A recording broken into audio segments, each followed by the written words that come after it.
How do people survive in the world's narrowest city intro? A city that shouldn't exist. Imagine living in a city so narrow, the streets feel more like hallways than open roads. A place where space is not just limited, it's almost non-existent.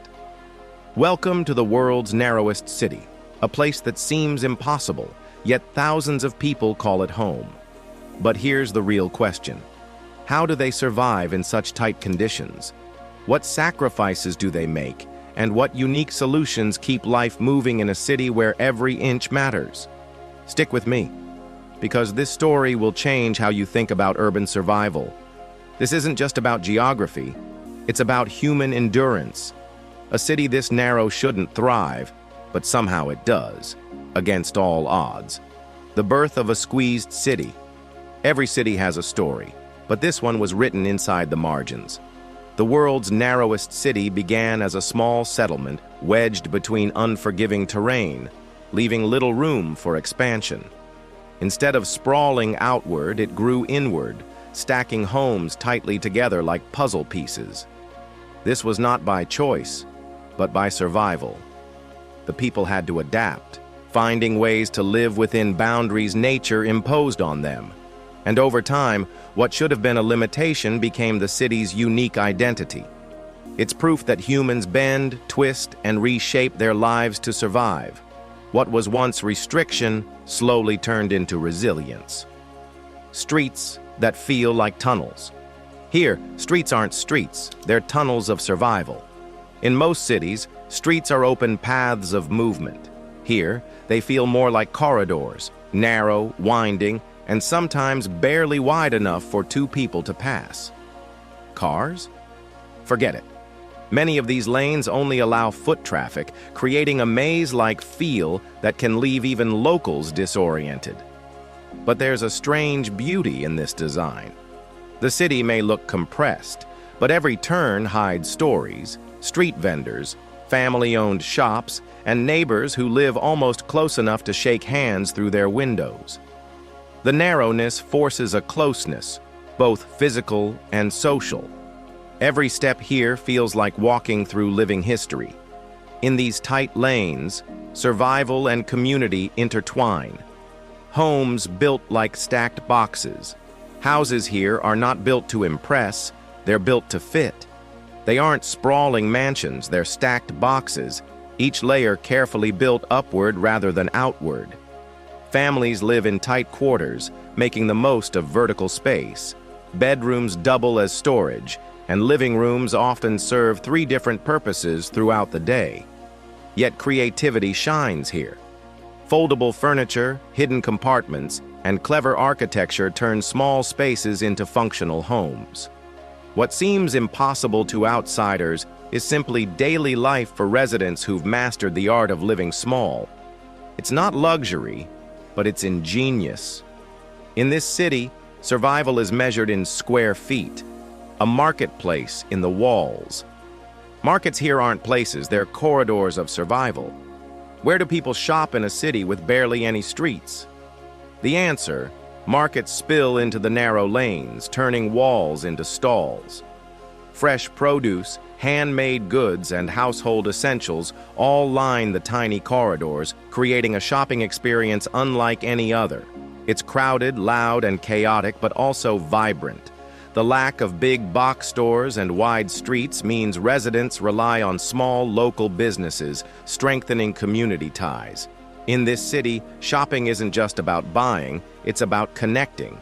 Each purchase is more than a transaction, it's a handshake, a smile, a bond. In survival, relationships matter as much as resources. Transportation without cars. What happens to a city when cars are useless? Cars are the backbone of modern cities, but in this one, they're nearly useless. With streets too tight for vehicles, residents rely on walking, bicycles, and motorbikes. Goods are delivered on carts or carried by hand, often requiring multiple trips through the maze of alleys. This lack of cars may seem like a disadvantage, but it also creates cleaner air, less noise pollution, and a slower pace of life. Here, movement is human-powered, proving that survival doesn't always require engines and asphalt. Every step here is powered by determination. In this city, survival is measured in footsteps, not horsepower. Social life in tight quarters. Privacy is a luxury this city can't afford. When walls are thin and streets are narrow, privacy is rare. Neighbors hear each other's conversations, smell each other's cooking, and share in each other's celebrations, whether they want to or not. Social life in this city is unavoidable. This closeness can lead to conflicts, but more often it builds strong bonds. Families know each other deeply, and support networks run strong. In survival, community becomes the strongest currency. Here, neighbors aren't just next door, they're lifelines. In this closeness, survival is shared. The struggle for resources. When space is scarce, so are resources. Living in a narrow city means constant battles for water, electricity, and even sunlight. Buildings stacked so tightly often block natural light, forcing residents to rely on artificial sources. Water must be carefully distributed, and waste management becomes a logistical challenge. Yet the people here adapt with ingenuity. Rooftop tanks collect rainwater, shared energy systems keep lights on, and recycling is more necessity than choice. What others would see as hardships, the locals transform into habits of survival.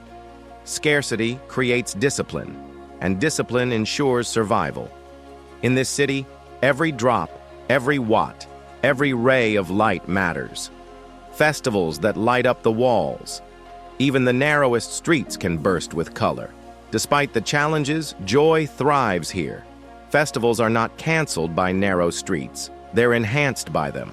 Lanterns hang across alleys, music bounces off walls, and the tight spaces magnify the sense of celebration. These moments are crucial. They remind the community that even in restriction, life can be colorful, loud, and full of spirit. Survival is not just about food and shelter, it's about keeping hope alive. It's about finding meaning in them. The people of the narrowest city survive not because they must, but because they choose to, turning limitations into legacy. For them, the city isn't narrow, it's home. And home is worth every struggle. Life in the narrowest city. So how do people survive in the world's narrowest city? By rewriting the rules of survival, they adapt, connect, and redefine what it means to live. Every day here is a lesson in resilience, proof that human beings can flourish even in the tightest corners of the earth. The next time you complain about cramped spaces, remember this city, where narrow streets hold wide stories, and survival isn't just possible, it's remarkable. It's not the size of the city that defines life, it's the size of the human spirit. These people prove that where there is determination, there is always room for hope. Their story is not about limits.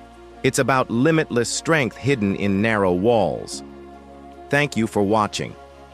If you found this journey into the world's narrowest city fascinating, don't forget to like, share, and subscribe for more untold stories of human resilience across the globe.